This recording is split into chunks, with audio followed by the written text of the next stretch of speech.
হরে কৃষ্ণ। রাধে রাধে। পঞ্চতত্ত্ব।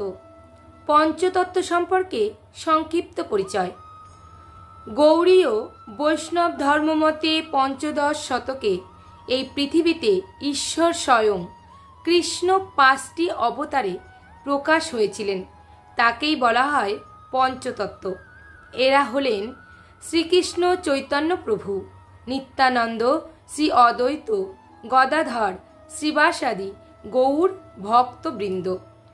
এই 5টি রূপে অভিব্যক্ত হয়েছেন শ্রীকৃষ্ণ।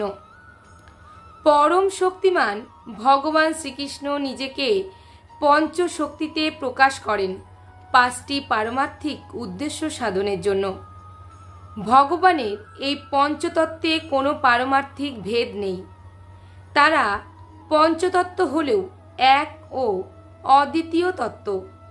তাদের ভক্তরূপ, ভক্তস্বরূপ, ভক্ত অবতার, শুদ্ধ ভক্ত ও ভক্ত শক্তি বলে। পঞ্চতত্ত্ব আত্মাকম কৃষ্ণয়ম ভক্তরূপ স্বরূপকম ভক্তি অবতারম ভক্তক্ষম নমামি ভক্ত শক্তিকম। ভক্তরূপে স্বয়ং শ্রী গৌরাঙ্গ, ভক্ত স্বরূপ শ্রী নিত্যানন্দ, ভক্ত অবতার শ্রী অদ্বৈত আচার্য, ভক্ত শক্তি শ্রী গদাধর, ভক্তাক্ষ বা শুদ্ধ ভক্ত শ্রীবাসাদি। চৈতন্য, নিত্যানন্দ ও অদ্বৈত এই 3 তত্ত্ব পরম ব্রহ্ম বা বিষ্ণু তত্ত্ব। গদাধর ভগবানের অন্তরঙ্গা শক্তির প্রতীক, আর শ্রীবাস হলেন তটস্থা শক্তির প্রতীক, শুদ্ধ ভক্ত। গদাধর ও শ্রীবাস বিষ্ণু তত্ত্বের অন্তর্গত হলেও পরমেশ্বর ভগবানের অধীন বিশেষ শক্তি।